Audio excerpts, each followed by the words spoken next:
deh tambah, pasti dia mau gerak lagi dikit. Nah, mau kan? Tapi ke arah sini doang kita kembaliin. Nggak mau, dia nggak mau. Tapi ketika turret atas itu saya putar dikit aja,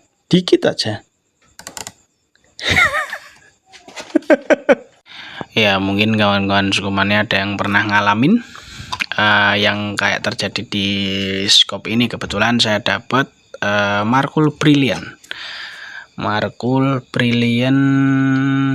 12x44 SF. Ini nggak terlalu jalan ya di Indonesia ya, kayak apa, Markul T36 yang niru Ever T36 itu juga nggak terlalu jalan. Ini kebetulan Markul ini Brilliant ini 12x44 itu kayak apa ya, kalau nggak salah ada deh scope Jepang itu yang kayak modelan kayak gini itu, tapi saya lupa. Ada logonya merah bulat itu, lupa saya. Pokoknya adalah yang pembesaran itu fix 12 kali ya, kali 44, kali 40, 42 gitu kan ada. Hako ada dan beberapa scope lain ada. Nah, kendalanya itu unik. Bentar deh, saya pasang dulu di alat ya. Nah, kendalanya itu unik. Ketika turret dimainkan ya, ini udah di alat tes ini. Ketika turret dimainkan, misalnya ini ya, saya pasin dulu deh di tengah-tengah. Ini ke atas. Oke. Terus ini saya arahin ke sini ya. Oke. Ketika kita mainin kiri kanan atau entah salah satu deh. Lah ini saya balikin. Nggak bisa. Lah, masih kedengeran kan kliknya kan? Nggak bisa balik. Ini pol. Nah, saya putar lagi deh tambah, pasti dia mau gerak lagi dikit. Nah, mau kan? Tapi ke arah sini doang kita kembaliin. Nggak mau, dia nggak mau. Tapi ketika turret atas itu saya putar dikit aja,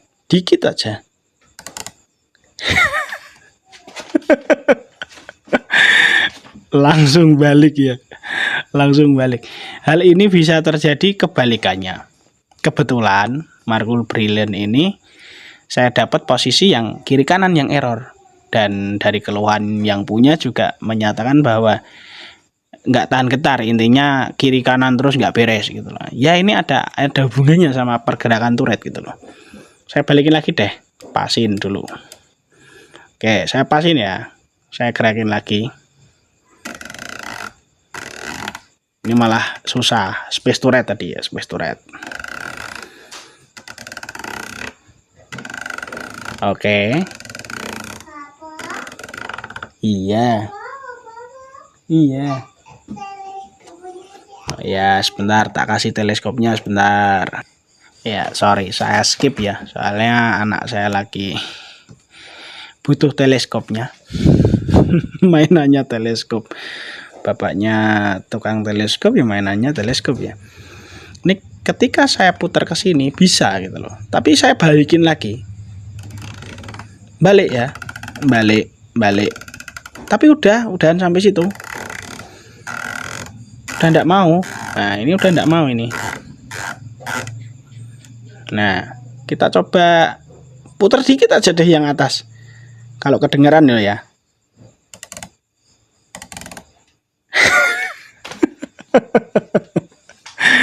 Ini kalau sampai ngalamin, wah pusing deh, yakin, sumpah pusing, pasti pusing banget gitu loh.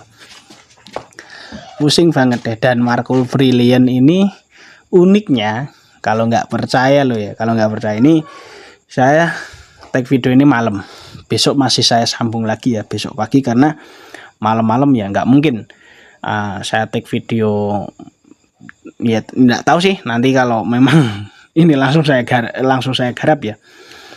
Dalemannya itu hasilnya ya Markul ya, kayak Markul 312x44 gitu loh. Dia itu bisa multi zoom gitu loh. Cuman nggak ada fitur zoomnya, pemutar zoomnya itu nggak ada. Tapi di situ itu kayak dipatenin di zoom 12 kali gitu loh. Nggak percaya, saya dulu udah pernah bongkar, dan ini kebetulan saya dapat lagi. Oh iya, sebentar.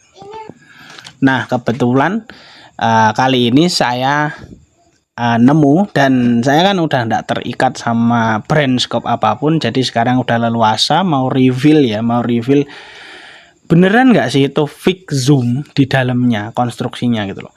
Karena gini, ketika scope itu aslinya sebenarnya dalamannya itu fungsionalnya bisa zoom, tapi nggak dikasih fitur zoom, tapi diakuin fix zoom, itu bahayanya gini, nggak ada yang ngunci silindris tube erector. Nah, silindris itu kan fungsinya kalau kekunci itu kan dia nggak gerak-gerak sedikit pun gitu loh. Ini unik di situ tuh, cuman ya kayak udah dimasukin punyanya Markul 312 dibikin, nggak ada fitur ini aja, nggak ada fitur apa namanya, nggak ada fitur pemutar zoom aja gitu loh. Jadi bentar saya turunin dikit. Jadi ya kagak ada aja, nggak ada namanya, nggak ada pemutar zoom, cuman fix gitu aja. Tapi kalau ini dibongkar, nanti dibongkar ya, bongkar ambil daleman erektornya itu aslinya yang buat zoom gitu loh, bisa dimainkan zoomnya, bahkan dibikin ini zoom terkecil 3 kali pun bisa gitu. Unik kan memang, pabrikan itu mohon maaf kayak tipu-tipu gitu loh. Aslinya bukan asli fix zoom, karena konstruksi scope fix zoom itu nggak seperti ini gitu, harusnya nggak seperti di Brilliant itu. Nah, nanti kalau sudah saya bongkar, saya videoin lagi, kita lanjut lagi ya, kita reveal gitu loh.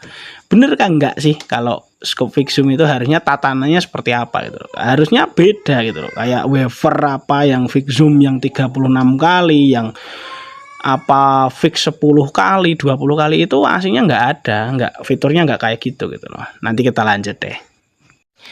Ya ini tetap ada gini ya, saya kerjain ya. Kalau lama-lama ya antrean makin banyak, jadi memang ya saya kerjain malam ini. Itu ya Markul Brilliantnya yang tadi kita tes ya, ini Markul Brilliant fix 12 kali 44 SF. Ini tadi udah saya kasih cairan pelumer lem, jadi ini tinggal kita buka, tapi masih agak susah ya.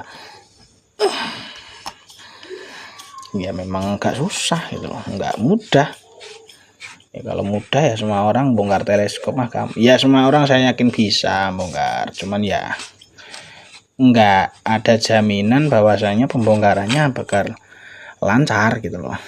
Ini ya kayak gini ya, walah retikelnya aja diuntir bisa, ini gimana? Ya wes, nanti dibenerin sekalian. Saya malah nggak nyangka ini bakal kayak gini jadinya gitu loh.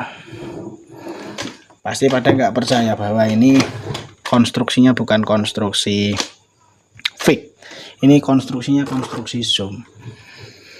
Saya coba buka deh ya, ini saya coba buka.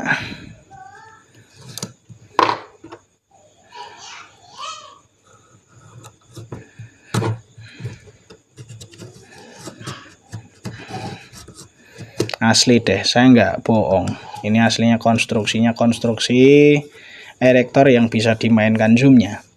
Cuman diblokin aja di sini, kasih retikel kayak Markul A-Silent FFP tapi seri SFP ya kan. Ini ya mulus darah. Ini aslinya bisa di zoom, bisa zoom in zoom out gitu loh ya. Ini kan konstruksi zoom gitu loh, cuman di sini nggak ada apa. Ini port zoomnya ada, ini port zoomnya ada, ini yang buat baut zoom ada, ini tinggal keroak aja bagian ini kasih zoom beres. Dibilang fake yo nggak fake sih aslinya ya, memang itu hak mungkin ya mempercepat kerja pabrik, saya juga nggak tahu tujuannya. Tapi kan gini loh, ini saya jelaskan aja.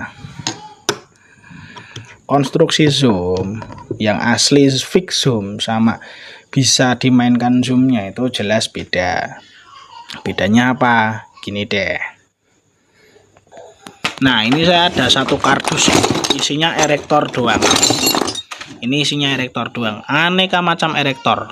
salah satunya erektor tipe fix seperti ini yang nggak ada sama sekali, nggak ada celah zoomnya, sama erektor yang bisa dimainkan zoomnya kayak gini gitu loh.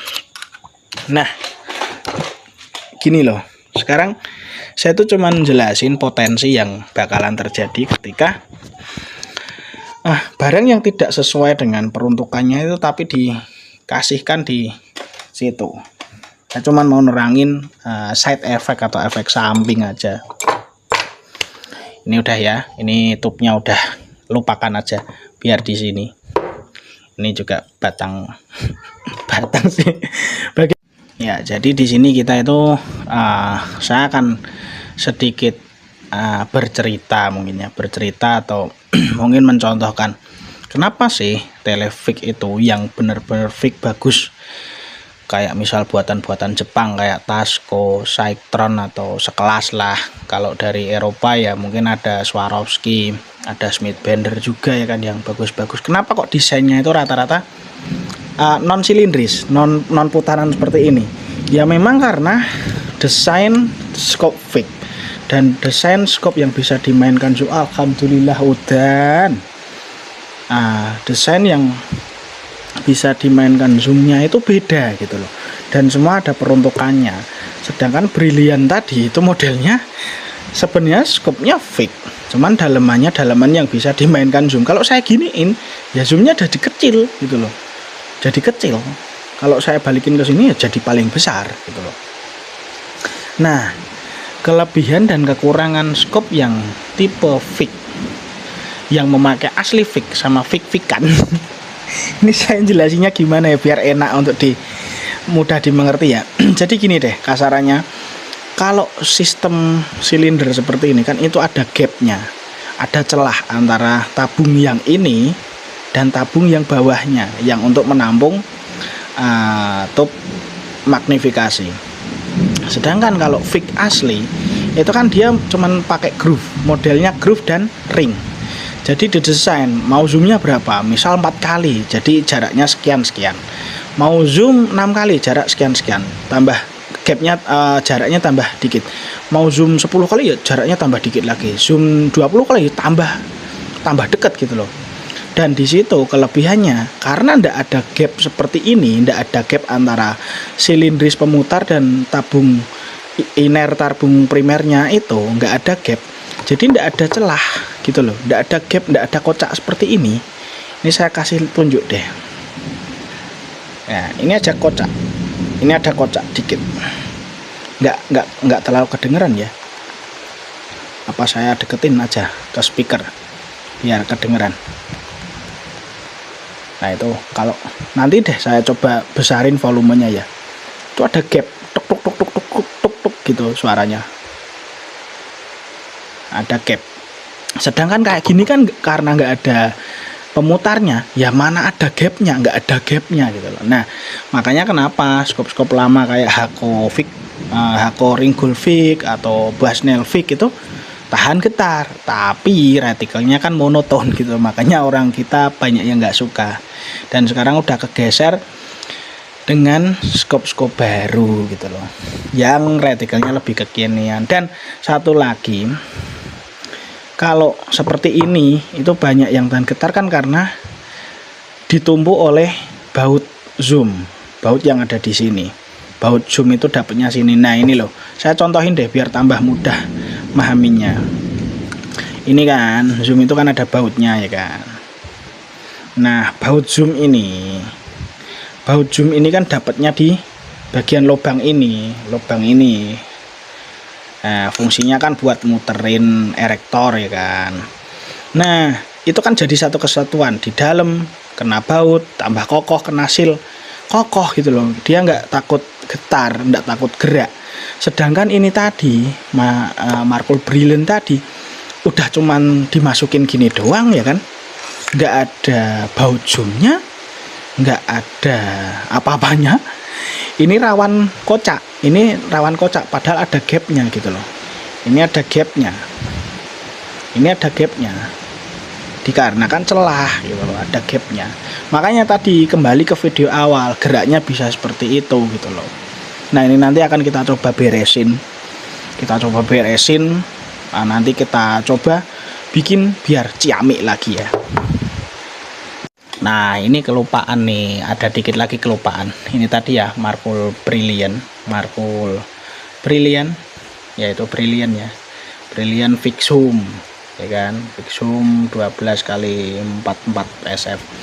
Ini satu hal lagi yang mengindikasikan bahwa memang benar scope ini aslinya cuman scope sekelas zoom, tapi dengan sedikit sentuhan inovasi atau kreasi ya, otak-atik matuk ya kan, itu jadilah scope fixum dengan cara membuat outer tube-nya itu seolah-olah seperti fixum ya, seperti kayak gini. Jadi ngelancip udah kayak ndak ada apa-apanya. Nah indikasi yang menentukan bahwa ini benar-benar aslinya satu produksi, misal kayak Markul SF atau Markul FFP, itu ini bagian celah gap, celah zoom. Celah ini kan memang kalau di telezoom itu ada, karena celah ini fungsinya ya untuk agar baut zoom itu bisa lewat gitu loh. Saya contohin aja pakai scope ini ya, scope Comet 3940A EG. Nah ini kan ada kan baut zoom itu kan bagian sini. Nah ini kan baut zoom, otomatis baut zoom itu kan ngenain bagian ini tadi, bagian erektor, lubang ya kan, ujungnya kan. Nah di sini kan juga ada celah seperti itu ya, buat main bautnya biar bisa zoom in, zoom out, zoom in, zoom out, zoom in, zoom out gitu kan. Nah itulah.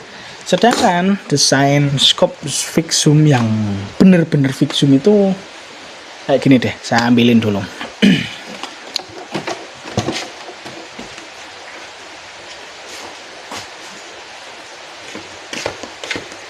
Desain scope fixum entah itu Cina, Jepang, Eropa atau apapun itu rata-rata kan tidak ada celah zoomnya kan tidak ada. Jadi memang benar-benar asli tube solid, satu tube solid ya kan, satu tube solid. Aduh ini ya dapat bonus seal ya kan.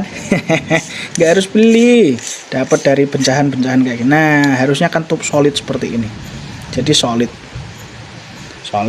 terus ini masuk sini ya kan, masuk baut, kalibrasi ulang ya, jadilah telefixum gitu loh. Nggak ada celah-celahan kayak gini gitu. Dibilang nipu, nggak nipu, saya nggak bilang nipu, cuman ya inovasi yang mungkin dipikirkan kurang agak matang sih kalau menurut saya. Karena ya itu tadi faktor ini, ada gapnya tadi, ada gap di groove-groove-nya ini atau di celah-celah ini, itulah yang nggak terlalu dipikirin sama pabrik, sehingga di dalam itu tidak ada tahanan sama sekali. Kalau scope zoom in zoom out kan di sini ada tahanan apa namanya, tahanan oleh baut zoom.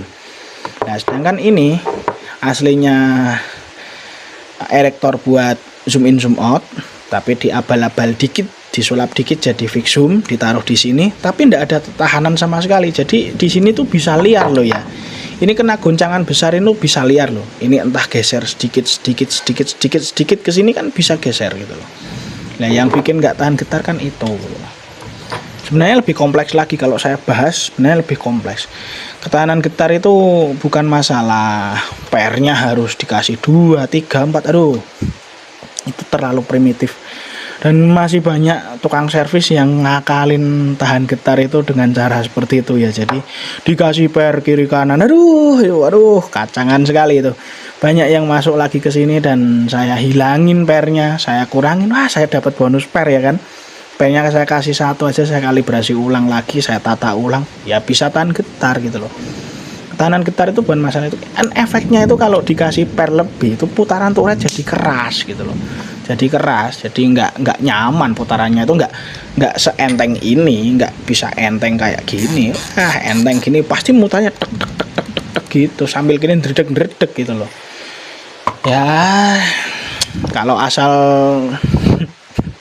nyervis ya gitu jadinya. Pikirannya ya ketahanan itu dari bannya, padahal enggak gitu loh, itu lebih kompleks. Kalau saya jelasin enggak cukup satu video durasi setengah jam ya, lebih gitu loh. Ya saya untuk waktu-waktu ini belum bisa lah bahas kayak gituan ya kan.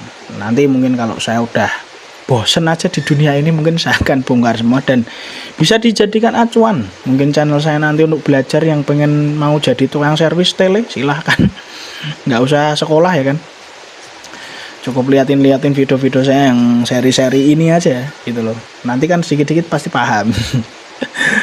Nah itu tadi indikasinya, berarti memang ini kan aslinya diperuntukkan bukan Fixum ya, tapi sekelas Markul SF atau Markul FFP ya, cuman diagak-agak aja, agak-agak akalin terus dimasukin. Salah nggak salah, cuman ya inovasinya kurang perhitungan aja, sedikit kurang perhitungan. Jadi nanti ini ya kita patenin, kita entah bagaimana kan caranya biar tidak ada celah di sini, tidak ada celah, jadi tidak oglak gitu. Nah ini kedengeran ini, ya kan? Nah kedengeran nih. Nah nanti saya agak coba saya besarin deh suaranya. Nah ini kedengeran. Nah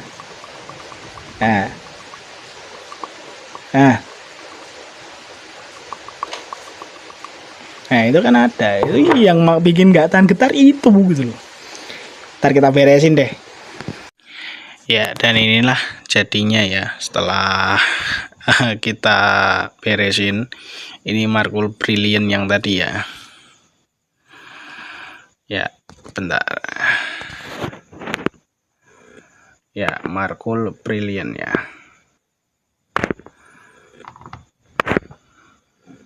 Nah, Markul Brilliant 12 kali 44 SF. Ini kita coba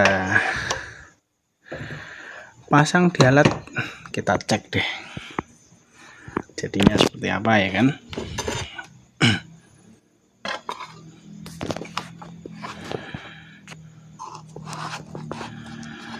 Apakah sudah beres kejadian yang tadi ya kan, apakah sudah bisa diberesin ya, nggak tahu. Pokoknya kita coba cek, kita zoom dulu.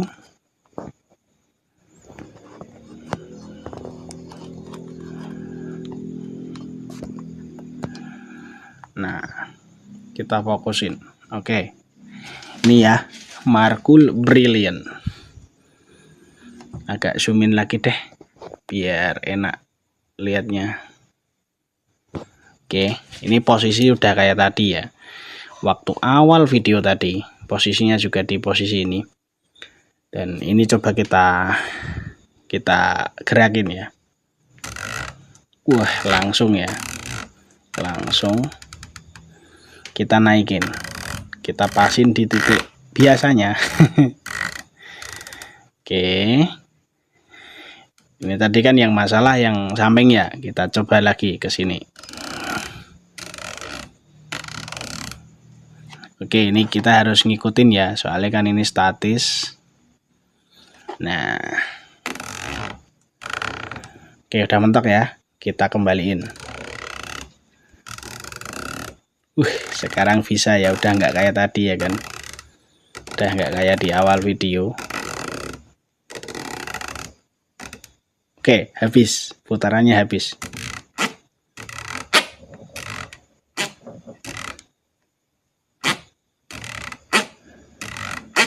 Oke, habis.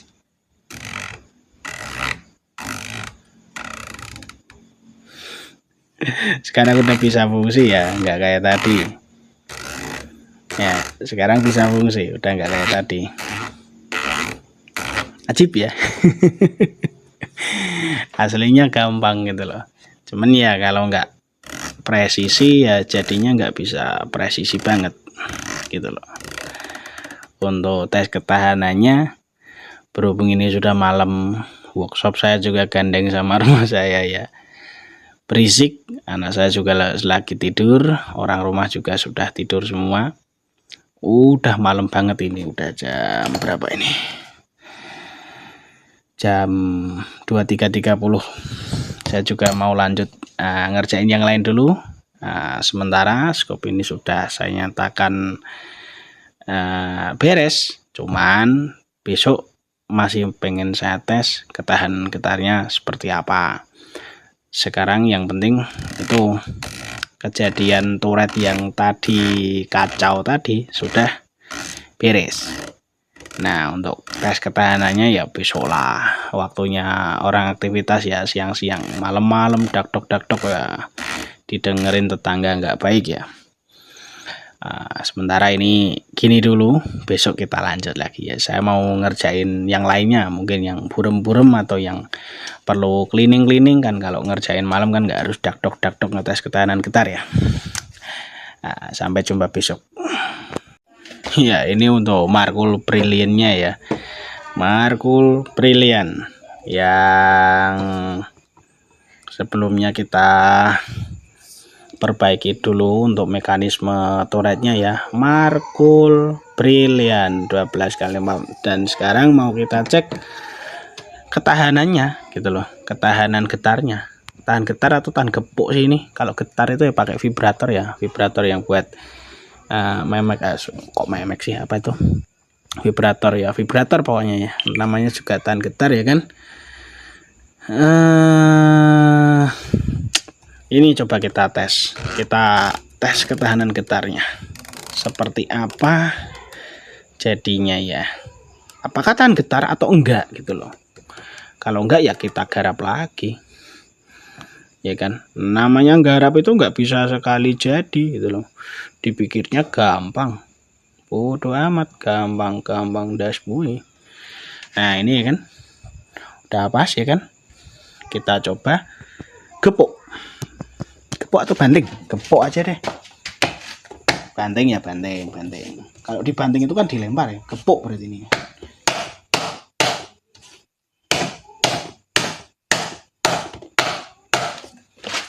Oke, 10 kali ya, 10 kali aja, nggak usah banyak-banyak, ntar nangis banyak-banyak. Wih, mantap jiwa ya, nggak ada pergeseran kok. Nah itu kan nggak ada pergeseran kok, masih di titik tengah ya kan. Kadang juga ada yang ngomplain gitu loh, bandingin ke samping deh gini, bisa gitu loh. Cuman kalau ini bengkok, ini ada apa-apa, kan saya juga yang tanggung jawab, saya juga yang resiko. Toh memang recoil itu kan maju mundur gitu loh. Kalau masalah itu habis terjatuh apa itu kan di luar kendali kita gitu loh. Saya tuh kadang heran, komen itu kayak hanya butuh ngomong gitu loh, otaknya nggak dipakai ya. Makanya otak orang kita itu mahal ya, harganya mahal karena ya jarang kepake gitu loh. Kalau yang otaknya udah pada kepake ya murah harganya gitu. Kalau otak orang kita kan memang mahal gitu, bisa sampai miliaran kan ya, karena masih kosong gitu loh, space-nya masih banyak. Enggak, bedanya sama flash disk baru itu kan mahal. Kalau flash disk yang udah kepake, kalau isinya bokep ya mahal, tapi kalau isinya cuman word sampah itu ya siapa yang mau beli ya kan. Nah udah aman, pergerakan juga aman ya, udah nggak kayak waktu di awal video ya kan. Puas deh saya juga kalau kayak gini tuh, puas gitu loh. Saya sendiri juga relief, puas gitu loh, nggak harap jadi. nggak jadi itu kita juga beban moral ya. Ya ada yang kayak gitu, ada. Kadang juga dikarenakan pengiriman balik dan rusak lagi tuh, kita juga ngasih kompensasi gitu loh. Maksudnya ya silahkan dikirim balik, cukup bayar ongkos kirim, kita perbaiki gitu. Sebenarnya itu juga sudah bukan tanggung jawab kita kan ya, karena itu kan udah dikarenakan pihak pengiriman, bukan kita gitu. Di setiap video tes kan kita udah kirim video jelas gitu loh, nggak ada kerusakan, nggak ada apa. Kadang juga jernih apa, nggak ada kotoran, tapi sampai sana mungkin ada yang gogrok 1 atau 2 titik, itu kan di luar kendali kita gitu loh. Kita kan intinya sudah kerjain beres gitu. Kalau selama perjalanan kan kadang itu di luar kendali kita, tapi ya namanya orang kan beda-beda. Kita cuman kadang sebatas kasih garansi atau kompensasi ya, seperti kalau mau dikirim balik aja, cukup bayar ongkos kirim gitu, kita kerjain lagi, nggak usah bayar lagi gitu. Ada yang mau tapi ada juga yang enggak, ada yang marah-marah tapi ada juga yang masih lebih banyak yang bisa atau menerima dengan kompensasi kita gitu loh. Tapi ada juga yang sok-sokan ya, kayak itu kalau ya kayak gini ya masa lu ngerjain gini. Nah aduh, kadang susah ya kalau urusan sama orang yang sok perfeksionis gitu, susah. Makanya kita juga selektif kalau mau menerima servisan itu. Kalau orangnya udah di awal itu nanyain berapa lama bang, aduh, biasanya langsung kita tolak sih. Kalau nanyanya udah langsung berapa lama, berapa hari itu, aduh, langsung kita tolak. Biasanya kita tolak, auto kita tolak. Karena tipe-tipe orang perfeksionis itu udah pasti itu. Udah pasti perfeksionis dan nggak mau lama gitu loh. Ya mendingan kita nggak nerima orang-orang kayak gitu, yang masih waras lebih banyak gitu loh, daripada yang nggak waras dalam tanda kutip sih, bukan nggak waras secara mental ya, nggak waras secara tanda kutip itu, karena nggak tahu perbedaannya servis sama barang dari pabrik itu apa, kan nggak tahu itu. Motor aja di servis keluar dari bengkel error banyak gitu loh, apalagi kayak gini gitu loh, yang bahkan lebih riuh, lebih ruwet gitu ya. Seorang beda-beda gitu aja lah. Oke, skop ini berhasil kita beresin, semoga nanti awet ya kan. Thank you. Video saya yang kurang lebih 26-27 menit ini sangat menjengkelkan ya, hampir setengah jam yang sangat menjengkelkan, penuh dengan makian dan hujatan ya, kalimat-kalimat sarkas yang hanya dipahami oleh orang-orang yang paham ya. Thank you, see you next time and ciao.